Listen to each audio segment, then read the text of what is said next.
오늘 말씀을 듣기 전에 우리 커뮤니티와 관련된 어려운 일을 만난 가정을 우리가 좀 돕는 일을 좀 소개를 먼저 하겠습니다. 그레이스 유라는 젊은 어머니가 쌍둥이 자녀 중에 하나를 3개월 된 아이를 학대해서 죽였다는 말도 안 되는 억울한 누명을 쓰고 벌써 1년 4개월째 차가운 감옥에 갇혀 있습니다. 이 일을 위해서 우리 젊은 엄마의 부모님과 또 우리 한인 사회의 여러 도와주시는 분들이 이제 서류를 준비하고 백방으로 애를 쓰고 있는데 벌써 한 2만 3천 명 정도가 서명 운동에 참여를 했습니다. 퀸즈 성전에도 몇 주 전에 오셔서 우리 많은 분들이 또 참여를 하셨는데 오늘은 뉴저지 성전에 오셨습니다. 우리 부모님도 오시고 또 도와주시는 분들도 오셨는데 한번 자리에서 잠깐 일어나 주실까요? 네.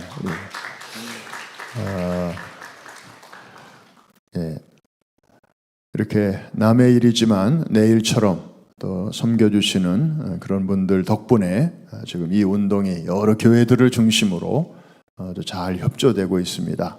오늘 예배 마치고 나가시는 길에 라비에 들르셔서 간단하게 서명을 해주시면 되겠습니다. 저도 퀸즈에서 했습니다마는 우리의 작은 목소리가 또 합쳐지면 커다란 울림이 돼서 또 한 가정을 이렇게 도와줄 수가 있겠습니다.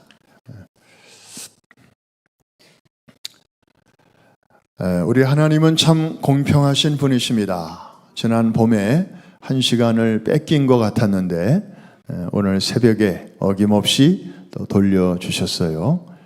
요거 한 시간이 얼마나 이렇게 우리를 부자같이 만들어 주시는지 한결 여유가 있고 아주 여러분들의 표정을 보니까 굉장히 아주 밝습니다. 옆에 계신 분에게 한번 인사하겠습니다. 하나님은 참 공평하신 분이십니다.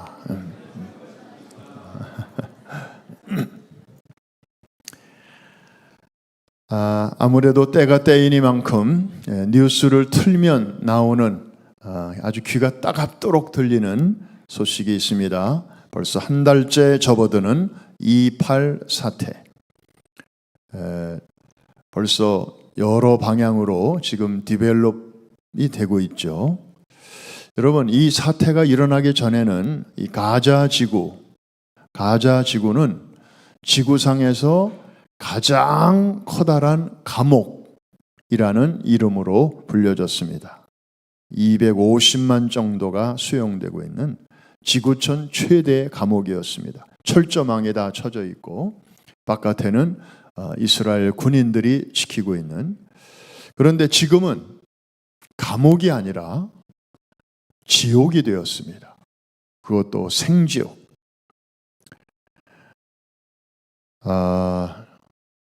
영국과 프랑스 등 이슬람이 강한 세계 각처에서는 지금 반이스라엘 운동, 그리고 정말 섬찟하게도 히틀러 때나 있었던 소위 엔티세미티즘, 유대인 혐오주의, 이런 운동들이 좀 다시 머리를 들고 일어날 조짐마저 보이고 있습니다. 홀로코스트 생존자가 사는 집에 누군가가 밤사이에 그 다윗의 별을 벽에다가 이렇게 스프레이로 그려놨어요. 이 집은 유대인이 사는 집이다. 공격 목표로 만들어 놓은 것입니다. 그 2차 대전 말미에 그 무시무시한 포그롬 혹은 홀로코스트를 겨우 살아서 빠져나왔는데, 그래서 지금 노후를 보내고 있는데 이제 와서 또다시 그런 시대가 돌아오는 것 같아서 너무나 아주 어떻게 세상이 이렇게 됐을까 탄식하는 그런 유대인의 탄식을 들은 적이 있습니다. 우리는 예수 믿는 사람이기 때문에 뉴스를 들어도 일반 사람과는 좀 달라야 되지 않겠습니까? 일반 사람들은 그냥 저쪽에서 보내주는 대로 아 그렇구나, 오늘 저런 일이 있었구나, 또 몇 사람이 더 죽었구나, 그 정도 사실 확인만 한다면, 우리는 한 손엔 성경, 한 손에는 뉴스를 들으면서 하나님께서는 이런 일들을 통하여 우리에게 뭐라고 지금 말씀하시는 걸까? 거기까지 들어야 되지 않겠습니까? 아직도 진행 중이니까 현재까지 상황을 통해서 하나님은 우리에게 여러 가지 교훈을 주고 계셔요. 첫째로는 보복 혹은 복수는 절대로 문제 해결의 방식이 아니라고 하는 거. 여러분, 해결이 아니라 또 다른 분쟁의 씨앗을 뿌리게 되죠. 그래서 증오를 확대 재생산시킵니다. 이 악순환의 고리를 끊으려면 방법은 단 한 가지. 보복이 아닌 화해와 용서인데, 그런데 안타깝게도 이쪽을 봐도 또 저쪽 이스라엘의 지도자들을 봐도 그들의 생각 속에는 이런 아이디어 자체가 없어 보입니다. 왜 그럴까를 생각해 보니 이해가 갔습니다. 이들의 마음속에 예수가 없기 때문입니다. 예수를 만난 적이 없기 때문이죠. 이분들은 율법은 잘 알아도 은혜는 막혀 있고 보복에는 익숙하나 화해나 용서에는 인색할 수밖에 없는 그런 안타까운 상황입니다. TV에 나와서 기자회견하는 이스라엘의 수상의 얼굴 한번 보십시오.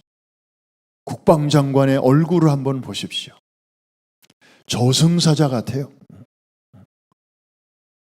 얼굴에 표정 하나 없고. 우리는 이제 작전대로 갑니다. 우리는 이제 가자 지역을 쳐들어갈 것입니다. 그리고 하마스 세력을 완전히 지구상에서 몰아낼 것입니다. 진짜 바늘끝 하나 들어갈 수 없을 정도의 그 단단한 차가운 표정을 가지고 복수를 이야기하고 있습니다. 뭐 이쪽 얘기 들으면 이해가죠. 뭐 평화로운 그런 시간을 보내고 있는 민간인들을 어느 날 갑자기 저렇게 죽이고 잡아가고 그랬으니, 또 저쪽 얘기 들어보면 병원이나 그런 그 종교 시설에 막 그냥 폭탄을 또 이렇게 쏟아 부어서 죄 없는 양민들을 또 학살하고. 근데 사실은 하마스가 고약한 게 무기와 식량 이런 것들은 다 지하에 이렇게 감춰놓으면서 이스라엘을 공격할 때는 꼭 병원 옥상이나 또 애들 유치원 시설에서 포를 쏴요. 그러면 위치를 추적하면 이스라엘에서는 그 위치에다가 이제 폭탄을 쏟아붓거든요. 그러면 이제 애들이 죽고 뭐 노인들이 죽고, 그러면 이제 이걸 또 이용해서 전 세계에 이제 홍보를 하는 것입니다. 봐라, 이스라엘이 이렇게 잔인하다, 국제법을 어기고 이렇게 한다. 사실은 그 전에 하마스에서 그런 장소에서 공격을 했다는 것은 싹 빼고, 그래서 사람들은 그저 뉴스가 퍼날라주는 그것만 보면서 자극은 또 다른 자극을 낳고 복수는 또 다른 복수를 낳고 정말 이 지구촌이 그 세상 중앙에서 일어나는 그 일 때문에 이제는 지구촌 전체가 미쳐 돌아가는 그런 느낌을 우리가 받고 있습니다.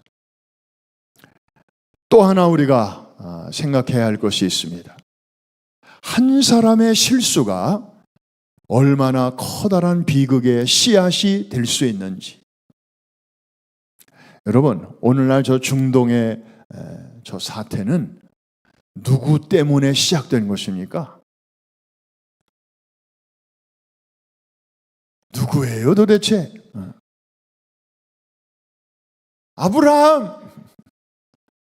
아브라함과 사라. 조금만 더 진득하게 기다리면 하나님께서 어련히 약속의 아들을 주실 텐데 한참은 잘 기다리다가 나머지 조금을 더 못 기다리셔. 애굽에서 데려온 젊은 여자와 동침을 해서 이스마엘을 낳았잖아요. 이게 팔레스타인 사람의 시조라. 그래서 지금 저 싸움은요, 아브라함의 자손 중에 이삭의 후예들인 유대인과 이 이스마엘의 후예인 팔레스타인 사람들과의 갈등이거든요. 그러니까 이 아브라함이 그때 그 실수만 안 했더라면 이런 일이 없었을 텐데, 그로부터 4,000년이 지나가는데도 오히려 이 싸움은 그칠 기미가 보이지 않고 있어요. 모르게 몰라도 지금쯤 아브라함은요, 하늘에서 저쪽 구석에 가가지고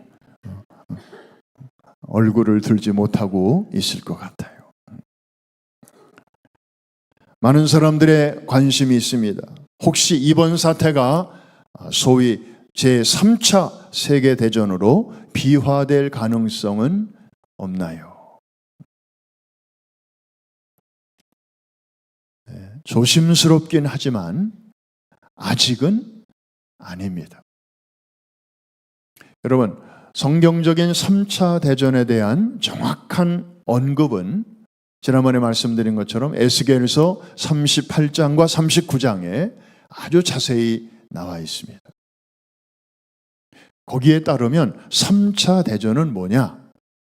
저 북쪽에 거하는 이 마곡 땅에 거하는 그 맹주 곡이라는 자가 주변에 동맹군을 이끌고 남쪽에 있는 세상 중앙에 거하는 이스라엘을 침공하러 내려오는 이 전쟁이 바로 3차 대전입니다. 물론 이스라엘의 배후에는 이제 미국 그리고 자유우방 연합국들이 또 이제 뒤에 있는 것이죠. 그래서 북방의 군대와 남방의 군대가 이스라엘을 중심으로 한판 붙는 이런 싸움인데, 그 침공하는 목적도 아주 선명하게 나와 있어요. 무슨 뭐 정치적인 외교적인 그런 목적이 아니고 경제적인 목적으로 물건을 노략하고 겁탈하기 위해서 치고 내려오는 것입니다. 그 곡은 현재 러시아로 보이죠. 근데 지금 러시아는 우크라이나와 2년째 전쟁을 지금 벌이고 있습니다. 지금 저 중동 사태 때문에 혼자서 희죽희죽 웃고 있는 사람이 있다고 그래요. 푸틴입니다. 전 세계가 다 잊어먹고 있어요. 그리고 혼자서 지금 울고 있는 사람이 있다고 하는데 바로 우크라이나의 젤렌스키 대통령. 아무도 관심 안 가져주고 원조도 막 반으로 줄고 그래서 아주 힘겨운 시간을 보내고 있죠. 자, 러시아는 아직 전쟁 중이에요. 그런데 또 하나의 전선을 유지할 정도의 그런 전력은 아직 아닌 것이죠. 물론 앞으로 3차 대전은 반드시 있을 것입니다. 하나님의 그 시간표에 보면 주님 오시기 전까지 거쳐야 할 과정 중에 하나니까 당장 지금은 아니라는 것 뿐이지 때가 되면 일어나게 될 것입니다. 그런데 여러분, 요새 분위기를 보면 온건하던 중동 여러 나라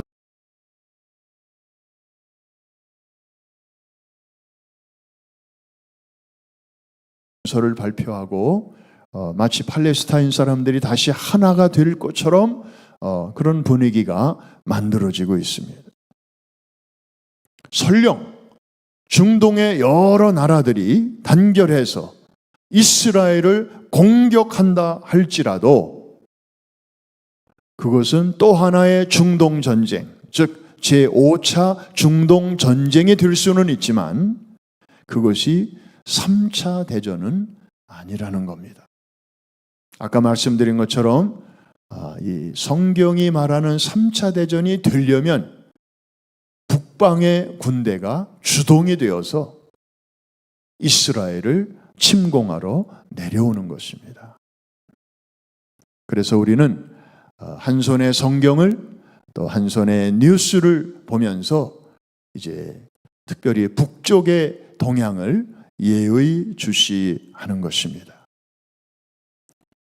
불필요하게 불안해하거나 우리가 두려워해서는 안 될 것입니다. 그러나 분명한 것은 그 어느 때보다도 예루살렘의 평화를 위하여 기도하여야 할 때인 줄로 믿습니다. 여러분, 지금 저 땅은 어떤 땅입니까? 예수님이 오셨던 땅 아닙니까? King of Peace, 평화의 왕으로 오셨고, Peace Child, 화해의 아이로 다녀가셨던 바로 그 땅 아닙니까? 그리고 주님의 몸이 모든 인류의 죄악을 덮기 위해서 찢기시고 흘리셨던 그 땅이 아닙니까? 그런데 지금 곳곳에서 화약 냄새가 진동하고 비명소리, 울음소리, 그리고 더 이상은 못 참겠다, 더 이상은 못 살겠다는 악에 바친 생존자들의 고함 소리가 지금 하늘에 사무치고 있는데 우리 주님 울고 계십니다. 울고 계십니다. 우리 이 시간에 너희는 예루살렘의 평화를 위하여 기도하라.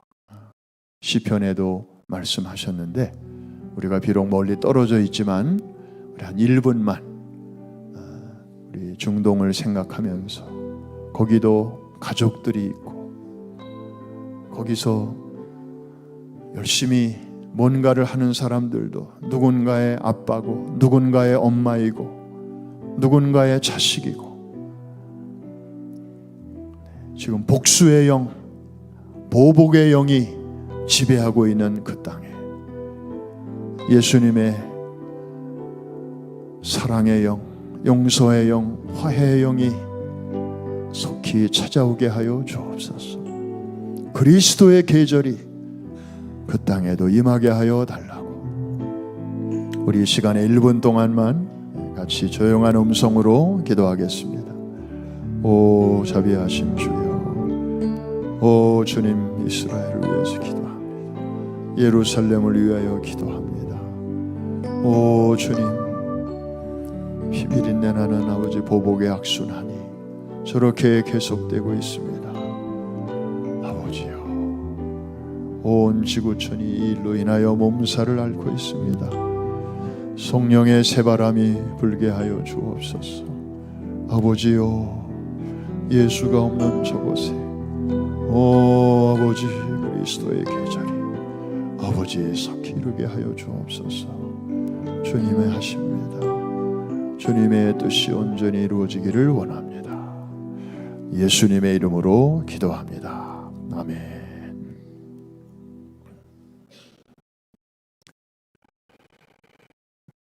할렐루야.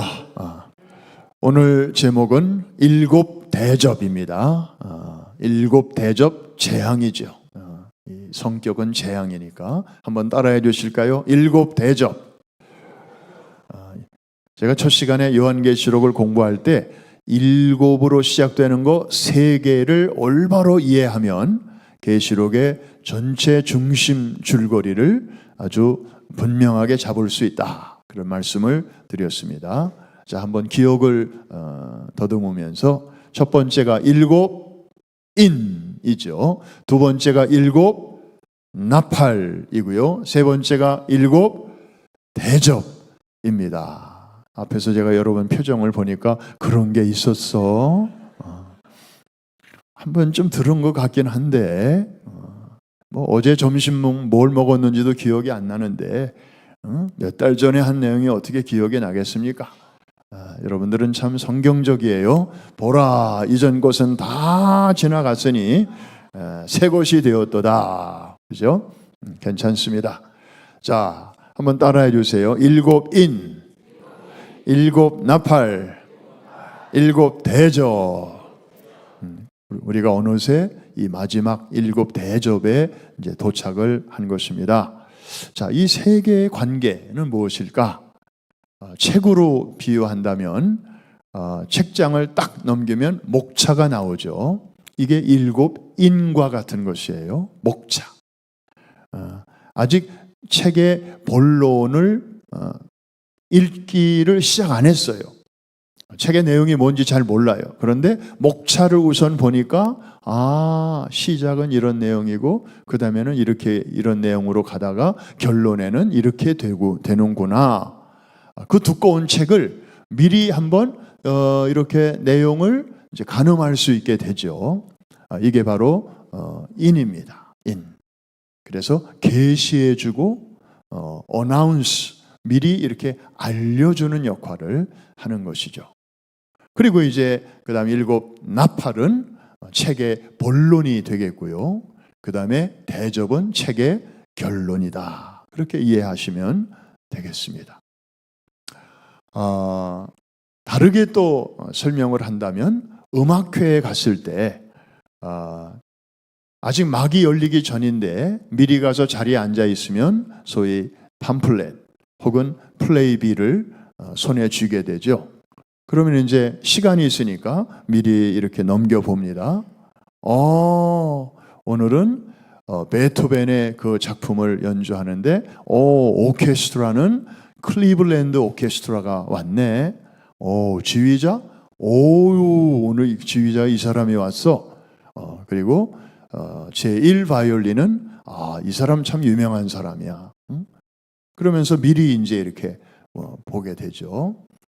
그 다음에 뭐 곡중 솔로는 이 사람이 오늘 서네. 요게 이제 일곱 인에 해당되는 부분입니다. 아직 시작 안 됐어요. 미리 reveal하고 announce 하는 것입니다. 알려주는 것입니다. 그 다음에 드디어 조명이 꺼지고 막이 싹 열리면서 이제 조명이 팍 들어오면서 지휘자가 저쪽에서 저벅저벅 나오고 사람들이 막 박수를 치고 잠깐 정적이 흐른 후에 첫 연주가 시작이 될 때 이게 바로 일곱 나팔이 울려 퍼지는 거죠. 실제 연주가 진행되는 것입니다. 자, 그러다가 음악회가 무르익을 때 막판에 이제 피날레라고 하는 것을 하죠. 이제 끝나는 것을 암시하는 그런 이제 레파토리가 나오면 사람들은 이제 마음으로 짐작을 하는 거죠. 요거 끝나면 뭐 앵콜 한두 곡쯤 하고 이제 우리 집에 간다. 요 대목이 일곱 대접이라는 것입니다.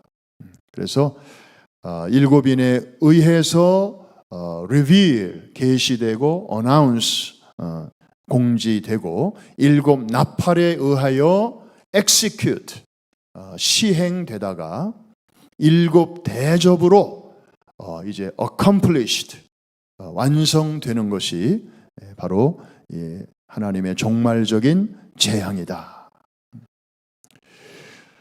자, 일곱 대접 재앙은 계시록 15장부터 16장에 걸쳐서 나타나는데 오늘 15장은 그 서론입니다. 다시 말씀드리지만 이 일곱 대접 재앙은 최후의 재앙입니다. 인류 역사가 이제 이 재앙으로 끝나는 것입니다. 세상 나라가 무너지는 것입니다. 예수님 다시 오시는 것입니다. 굉장히 종말적인 의미를 담고 있죠. 그런데 놀라운 것은 그 구약적 배경이 출애굽 사건이라는 것입니다.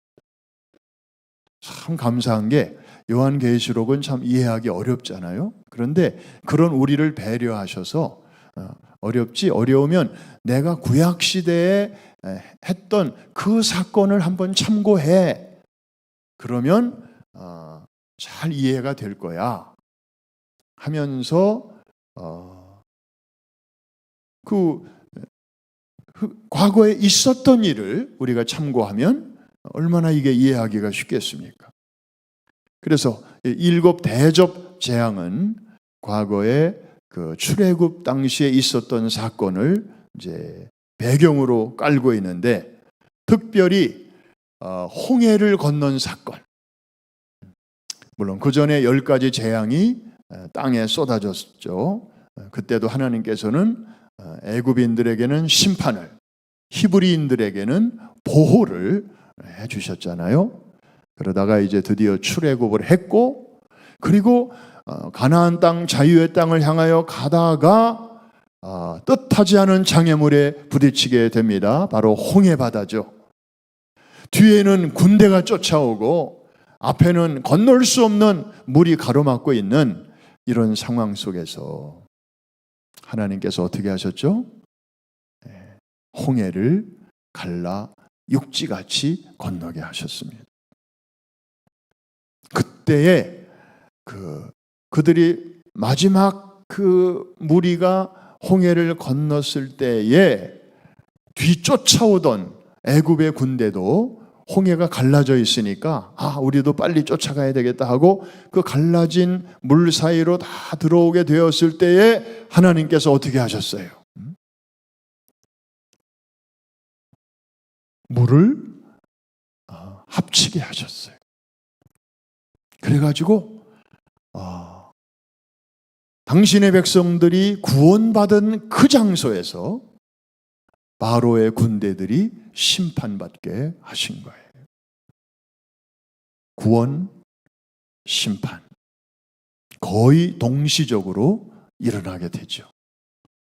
같은 장소에서. 이때 그 구원받은 이스라엘 백성들이 이제 홍해 저편에 언덕에 서가지고 가만히 있었을까요? 아니면 뭔가 기쁨의 노래를 불렀을까요? 요거는 좀 상상할 수 있겠죠? 네. 노래를 불렀어요. 그것이 바로 모세의 노래, 미리암의 노래였습니다. 조금 이따가 우리 한번 불러볼 거예요. 그런데 그와 마찬가지로 이제 역사의 마지막 때가 되면 홍해바다 대신에 사람들은 또 다른 바다를 건너가게 되는데 바로 불 섞인 유리바다라고 나와요. 한번 따라합시다. 불 섞인 유리바다. 그러니까 구약 시대는 홍해였는데 신약 시대의 마지막 때는 불 섞인 유리바다예요. 불이 섞였다. 이 말은 심판의 바다라는 거죠. 그런데 이것도 건너는 사람들이 있는가 하면은 건너다가 죽는 사람들이 있어요. 똑같아요. 홍해바다와 똑같아요. 그래서 성도는 건너고 그렇지 않은 불신자, 짐승에게 속한 자들은 건너다가 여기 다 빠져 죽습니다. 통과 못합니다. 그래서 이 일곱 대접은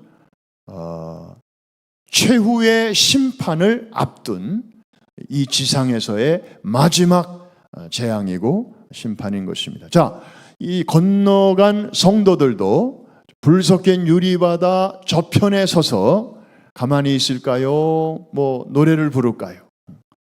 노래를 부르게 되는데 그 노래가 바로 모세의 노래, 어린 양의 노래라는 것입니다. 딱 이렇게 대칭이 되죠. 구약의 사건, 신약의 사건. 여러분 혹시 기억하시나요? 좀 여러분들의 그 기억을 좀 도와드리면 좋을 것 같아요.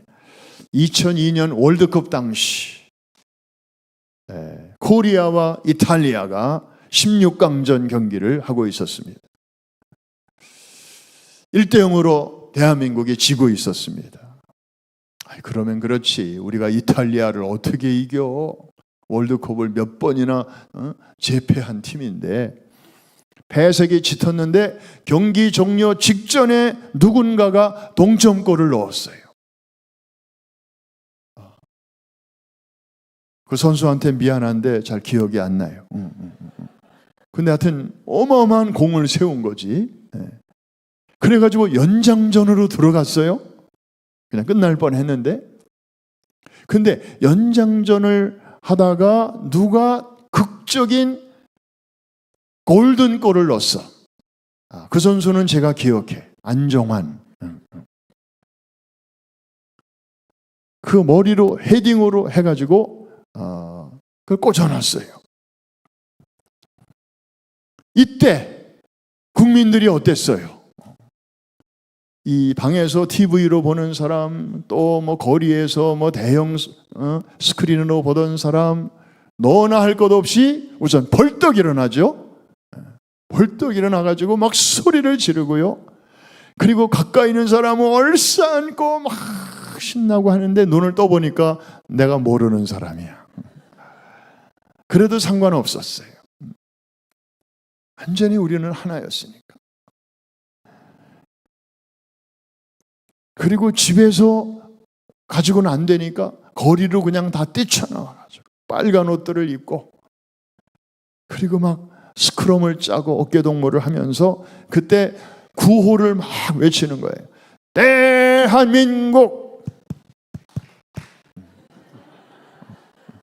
한번 손뼉을 한번 쳐봐요. 그때를 기억하면서 제가 대한민국은 할 테니까. 대한민국!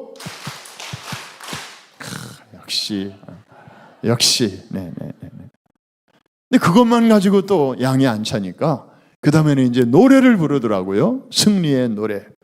오 필승 코리아, 오 필승 코리아. 보니까 아줌마도 부르고 할머니도 부르고 다 불러. 그게 뭐라고?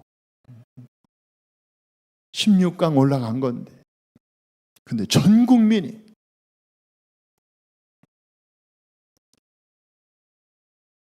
아마 평소에 조용하던 성격도 그때 아마 확 MBTI가 좀 이렇게 소극적으로 나오는 사람들도 그때는 아마 다 뒤집어졌을 거예요.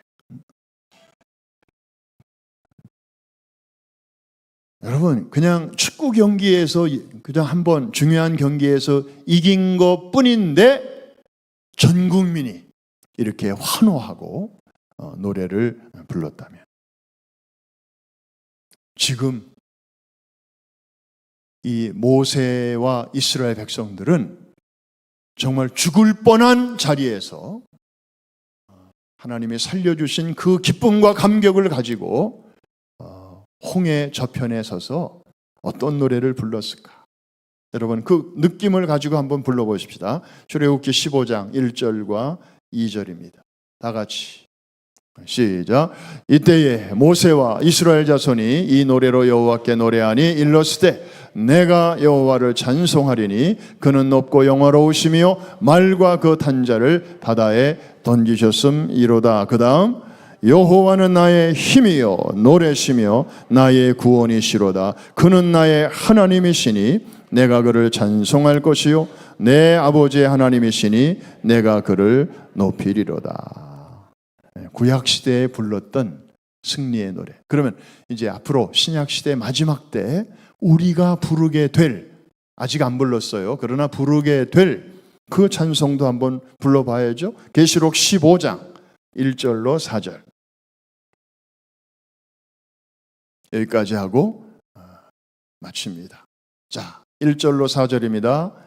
시작.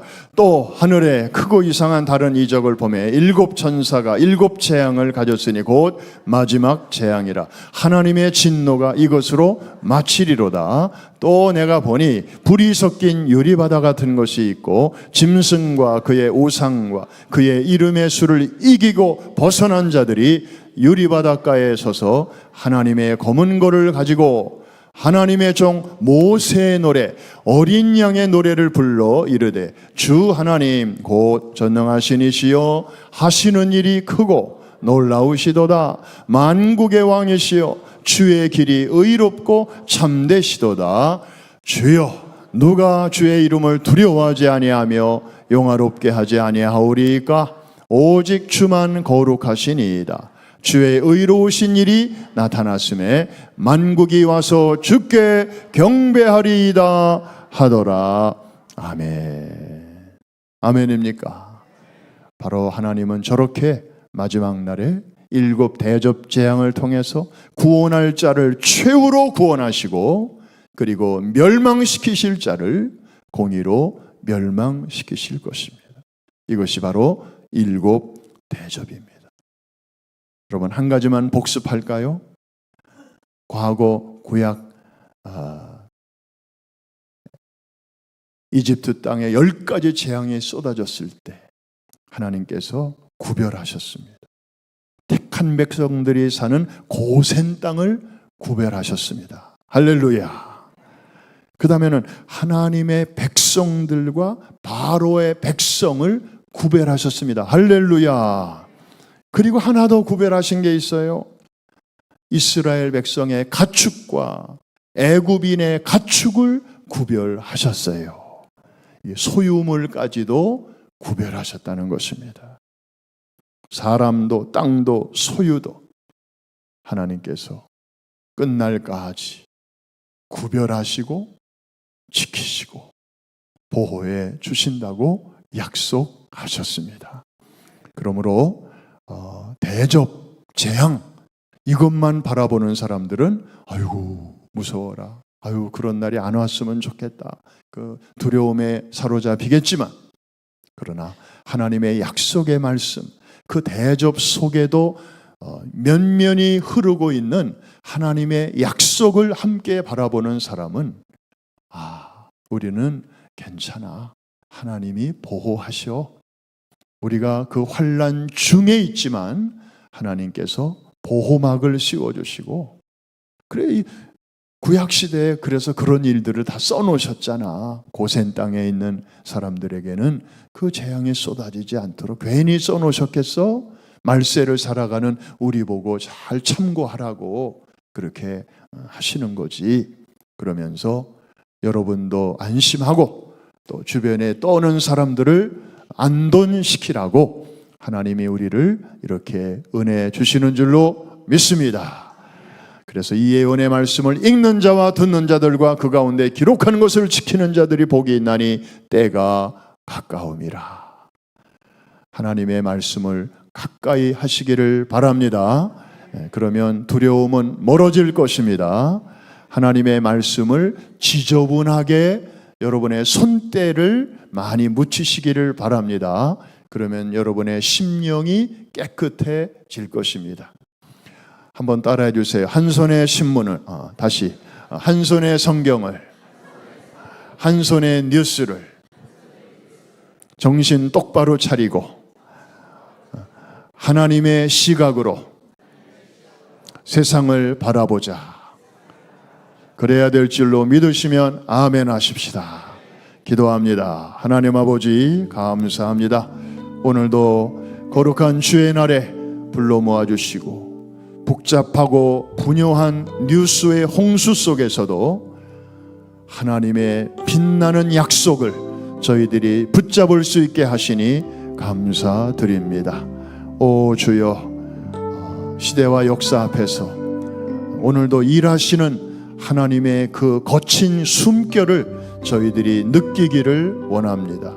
하나님보다 앞서가지도 말고 하나님보다 뒤처지지도 않고 에녹처럼 주님과 동행하는 그런 하나님의 사람들 다 되게 하여 주시옵소서. 예수님의 이름으로 기도합니다. 아멘. 찬양하라 내 영혼아, 찬양하라 내 영혼아, 내 속에 있는 것들아 찬양하라. 감사하라